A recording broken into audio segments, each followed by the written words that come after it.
नमस्कार, जोहार। SP history classes में आप सभी का स्वागत है।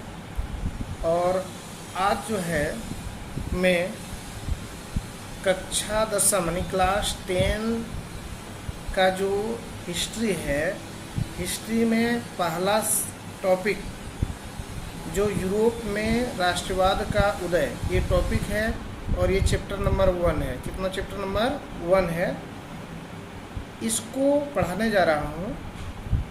अगर वीडियो अच्छा लगे, मेरी पढ़ाई समझ में आए तो चैनल को सब्सक्राइब ज़रूर कर लेना है और बेल आइकन को दबाना है। अपने दोस्तों में भी शेयर कर देना है ताकि उनको भी इस वीडियो से लाभ मिल सके। तो चलिए मैं शुरू करता हूँ कि ये चैप्टर जो है यूरोप में राष्ट्रवाद का उदय। इसमें सबसे पहले आप एक शब्द देखे हैं, राष्ट्रवाद। क्या देख रहे हैं? राष्ट्रीयवाद। ये जो शब्द आप देख रहे हैं, इसका अर्थ पहले जानते हैं कि राष्ट्रवाद शब्द का क्या अर्थ होता है। राष्ट्रवाद से हम क्या समझते हैं या राष्ट्रवाद शब्द का क्या अर्थ होता है। राष्ट्रीयवाद यानी कि इसको हम लोग राष्ट्रवाद भी लिख सकते हैं। क्या लिखेंगे? राष्ट्रीयवाद। अभी थोड़ा राइटिंग जो है इधर उधर हो सकता है। राष्ट्रीयवाद, तो इसका क्या है? राष्ट्रीयवाद या राष्ट्रवाद से आप क्या समझते हैं? देखिए, इसको हम लोग समझें किस तरह से कि किसी भी राष्ट्र को हम ले लेते हैं। मतलब मान लेते हैं कि भारत है, अमेरिका है, जो भी राष्ट्र है, किसी एक राष्ट्र के बारे में अगर हम चर्चा करते हैं तो उस राष्ट्र के क्या है कि उस राष्ट्र के किसी भी, इस तरह हम लोग बोल सकते हैं कि किसी भी राष्ट्र के सभी सदस्यों में एक सामूहिक पहचान को बढ़ावा देने वाली विचारधारा को राष्ट्रवाद कहते हैं। मैं क्या बोला कि किसी भी राष्ट्र के सभी सदस्यों में एक सामूहिक पहचान को बढ़ावा देने वाली विचारधारा को राष्ट्रवाद कहते हैं। चलिए लिख के समझाते हैं क्या है। इधर हम लोग लिखेंगे कि किसी भी राष्ट्र के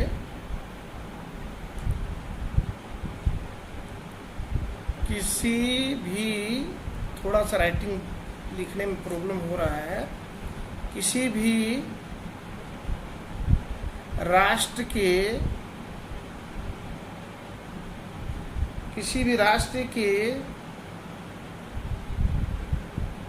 सभी समुदाय या इसको सदस्य कह सकते हैं, सभी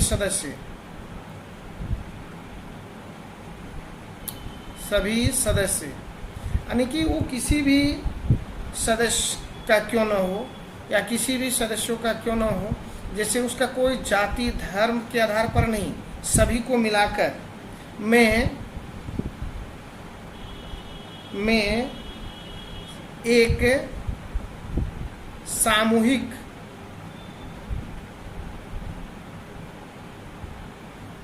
सामूहिक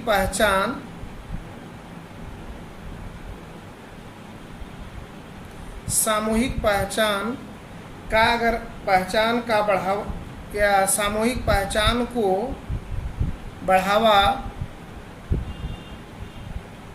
देने वाले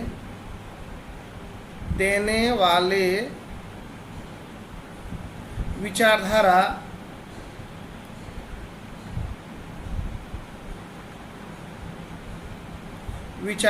को क्या कहते हैं? राष्ट्रवाद कहते हैं। राष्ट्रीयवाद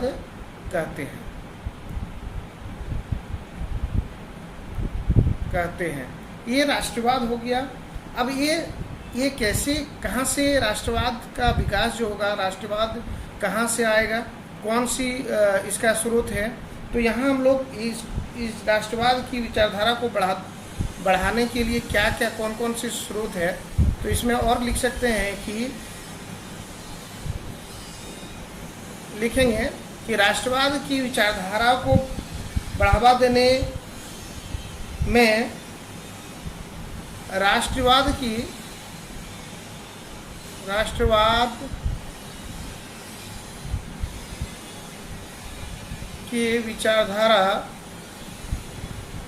विचारधारा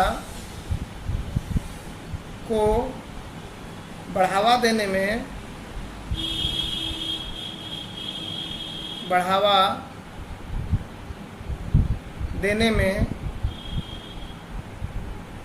में राष्ट्रीय चिन्ह, राष्ट्रीय प्रतीक या राष्ट्रीय ध्वज,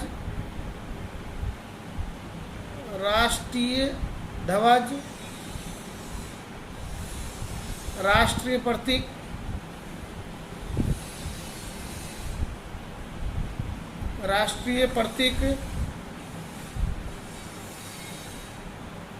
तथा राष्ट्रीय गान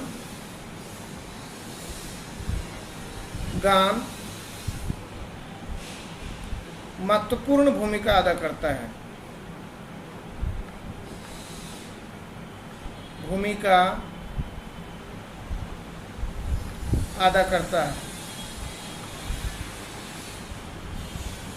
देखिए, इसका मतलब क्या हुआ कि जैसे कि हम लोग यहाँ देखे हैं कि राष्ट्रवाद का क्या अर्थ होता है, तो किसी भी राष्ट्र के सभी समुदाय, यानी कि कोई भी ऐसा समुदाय नहीं हो कि वो जात पात या अन्य के आधार पर इसको विभाजित कर दे, नहीं, सभी सदस्यों को एक सामूहिक पहचान को बढ़ावा देने वाली विचारधारा को राष्ट्रवाद कहते हैं। राष्ट्रवाद जो है वह इनके लिए कौन विचारधारा को उत्पन्न करते हैं, तो राष्ट्र ध्वज है, राष्ट्र प्रतीक है, राष्ट्रीय गीत है, ये सब राष्ट्रवाद को बढ़ावा देने में महत्वपूर्ण भूमिका निभाते हैं। चलिए नेक्स्ट आगे बात करते हैं।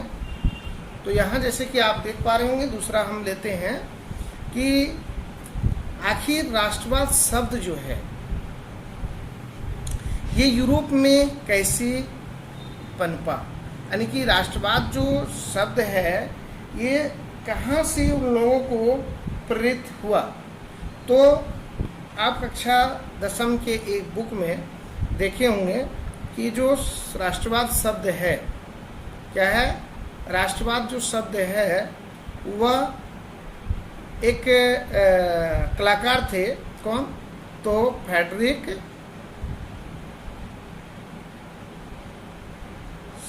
सारियू,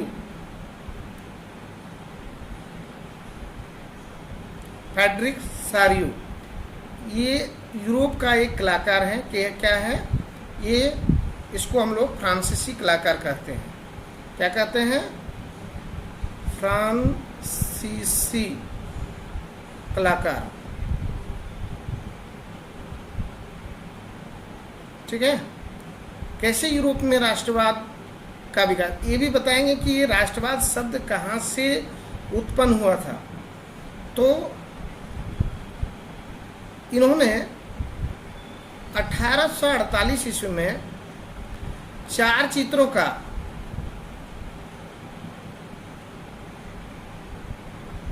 एक श्रृंखला बनाया।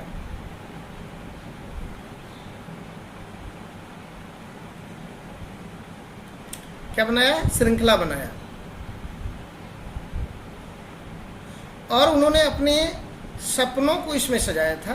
चलिए लिखते कम, और उन्होंने इसमें अपने सपनों को सजाया था कि यूरोप में एक ऐसे राष्ट्रवाद का विकास कर दें जो सभी लोग निरंकुश शासन व्यवस्था से मुक्ति मिल जाए, सभी लोगों को, सभी वर्ग के लोगों को निरंकुश शासन व्यवस्था से मुक्ति मिल जाए। इसके लिए इन्होंने ये चित्र जो है वह अमेरिका और फ्रांस के चित्रों से मिलाया था।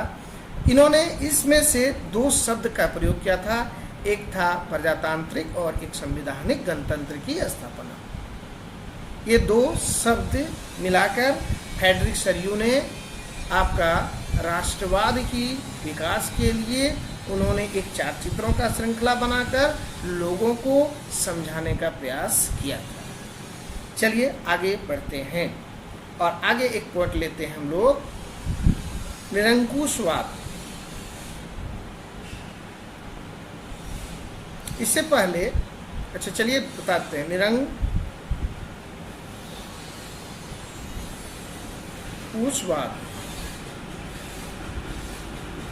ठीक है, क्या है निरंकुशवाद।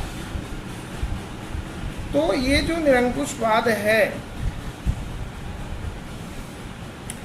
इसका अर्थ क्या होता है, का अर्थ, निरंकुशवाद का अर्थ क्या होता है इसको हम लोग जानते हैं। तो मतलब ऐसी शासन व्यवस्था या ऐसी सरकार,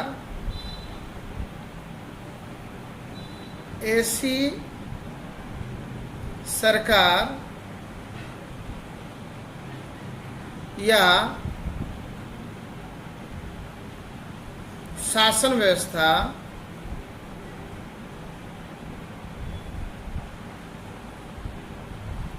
जिस पर किसी प्रकार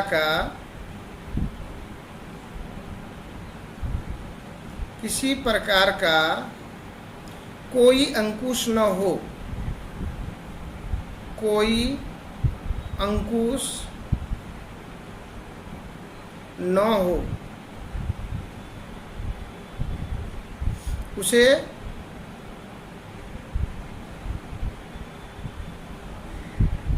निरंकुशवाद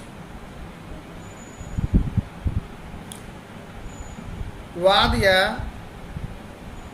निरंकुशवाद कहा, शासन व्यवस्था कहते हैं या निरंकुशवाद कहते हैं,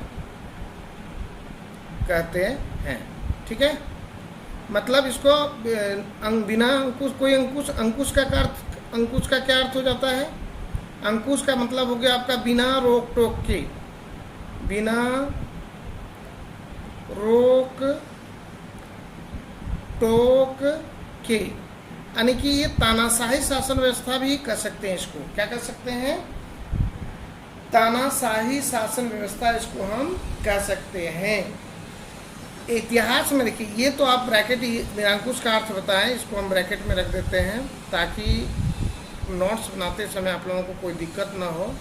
ये ब्रैकेट में निरंकुश का अर्थ मैं बताया हूँ, ठीक है। चलिए इसमें इसको हम लोग क्या कहेंगे, इतिहास में इसको क्या कहता है उस पर हम लोग चर्चा करते हैं। इतिहास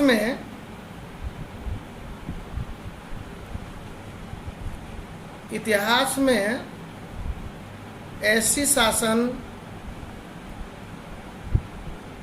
व्यवस्था को तानाशाही या राजशाही, तानाशाही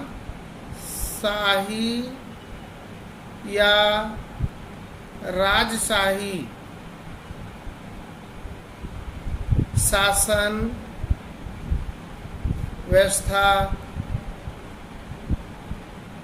कहते हैं,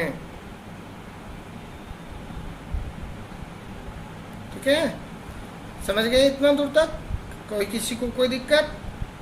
चलिए नेक्स्ट लेते हैं इससे आगे पॉइंट, ओके।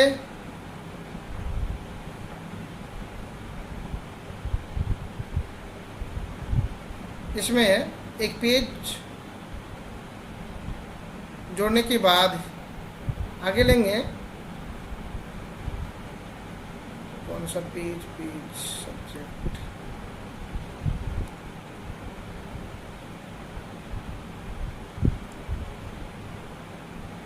इतना समझ गए। चलिए फिर से मैं दूसरा वीडियो में आप लोगों को बताऊंगा कि कल्पना दृश्य शब्द, यूटोपिया, फिर इसके बाद बताऊंगा कि फ्रांसीसी क्रांति और राष्ट्रवाद का उदय। इन सारे चीज़ों पर मैं रेगुलर चर्चा करता रहूँगा। और मेरा वीडियो अगर आप लोगों को अच्छा लगे तो चैनल को सब्सक्राइब कर लेना है और नोट्स बनाना है। जैसे जैसे मैं बता रहा हूँ उस तरह से लिखना है, ताकि JSSC के द्वारा जो एग्ज़ाम कंडक्ट करवाए जाते हैं बोर्ड के लिए, उनमें आप लोग बहुत अच्छे से मार्क ला सकते हैं। चलिए मिलते हैं नेक्स्ट वीडियो में, तब तक के लिए धन्यवाद।